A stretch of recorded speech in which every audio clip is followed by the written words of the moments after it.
नमस्कार, मैं हूं स्वप्निल वर्मा और आप सब देख रहे हैं TV9 उत्तर प्रदेश उत्तराखंड। कानपुर में समाजवादी पार्टी के विधायक इरफान सोलंकी की गिरफ्तारी के बाद से अब उनकी तमाम परतें भी खुल रही हैं। कैसे सोलंकी ने अपने रसूख और अपनी ताकत का गलत इस्तेमाल करते हुए देश विरोधी काम किया है, अब इसकी तस्दीक उनसे जुड़ी हुई एक और खबर कर रही है। दरअसल समाजवादी पार्टी के विधायक इरफान सोलंकी के खिलाफ एक और बेहद गंभीर मामला सामने आया है। मूलगंज पुलिस ने 4 बांग्लादेशियों को अरेस्ट किया है और ये चारों भारतीय नागरिक बनकर कानपुर में छिपे हुए थे।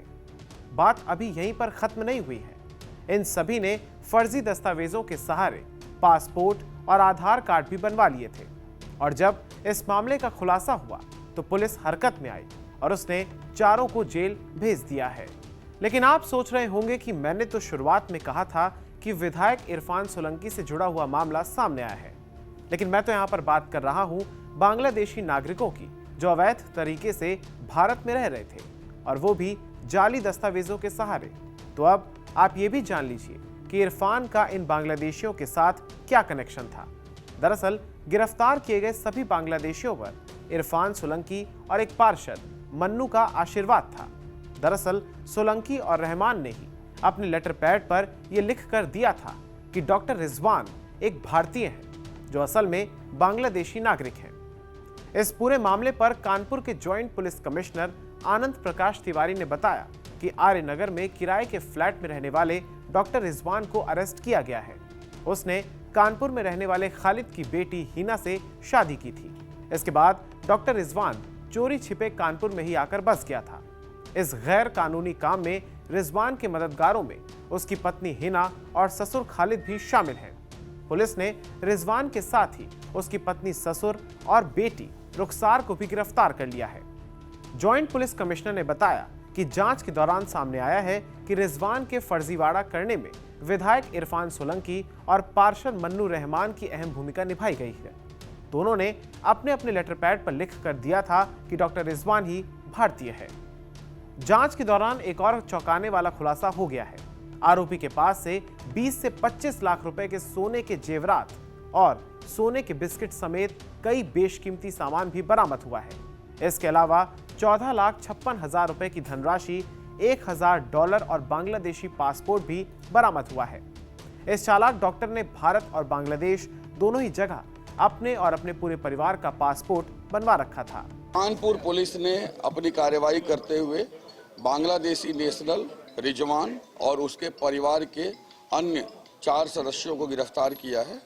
इनके पोजीशन से हमें foreign currency, double multiple passports, परिवार के पास 2-2 पासपोर्ट्स है, इंडियन एंड बांग्लादेशी, कूट रचित आधार कार्ड, एक बांग्लादेशी नेशनल के पास भारतीय आधार कार्ड का होना और साथ में फोर्ज्ड एंड फेक डॉक्यूमेंट्स मिले हैं जिससे उन्हें अपने आप को इंडियन नेशनल प्रूफ करने में मदद मिलती है। विधायक इरफान सोलंकी जी के द्वारा सर्टिफाई किया हुआ पेपर भी मिला है जिसमें उन्होंने इनको भारत का मूल नागरिक सर्टिफाई किया है, कानपुर का मूल नागरिक, और साथ में एक पार्षद का सर्टिफाइड पेपर भी मिला है। एक ऐसा व्यक्ति जो कि बांग्लादेश के खुलना का रहने वाला है, जो कि भारत का मूल नागरिक नहीं है, उसके पास से आधार कार्डों का पाया जाना, फेक आधार कार्ड का बनना, मल्टीपल पासपोर्ट्स का होना, उसके परिवार के पास 2-2 पासपोर्ट्स का होना और उसके द्वारा फॉरेन करेंसी रखना, एक सीमा से ज़्यादा इंडियन करेंसी कैश रखना और साथ में तमाम ऐसे कागजात मिलना जो कि एक गंभीर परिस्थिति की ओर इशारा करते हैं। इन सभी परिस्थितियों की जांच के लिए, सिचुएशंस एंड सर्कमस्टांसेस की जांच के लिए हमने मुकदमा दर्ज किया है मूलगंज थाने में और इस गंभीर प्रकरण की हम जांच कर रहे हैं। जांच के दौरान यह भी सामने आया है कि रिजवान ने भारत से लेकर बांग्लादेश की यात्रा तो की ही थी, साथ ही अमेरिका और बैंकॉक समेत कई देशों की यात्रा फर्जी पासपोर्ट के सहारे भी की थी। इस मामले की पूरी जानकारी NIA, ATS और मिलिट्री इंटेलिजेंस समेत अन्य सुरक्षा एजेंसियों को भी दे दी गई है। बहरहाल इस पूरे बांग्लादेशी परिवार के गैर कानूनी तरीके से भारत में रहने के मामले ने अब इरफान सोलंकी की मुश्किलों को और ज्यादा बढ़ा दिया है, क्योंकि इरफान ने ही रिजवान और उसके पूरे खानदान को भारत का मूल नागरिक होने के लिए सर्टिफाई किया हुआ था। तो ऐसे में अब ये देखना होगा कि इस मामले में पुलिस क्या एक्शन लेती है सपा विधायक इरफान सोलंकी पर, और भविष्य में और कौन कौन से काले कारनामे इस विधायक के खुलकर सामने आते हैं, ये भी देखने वाली बात होगी। धन्यवाद।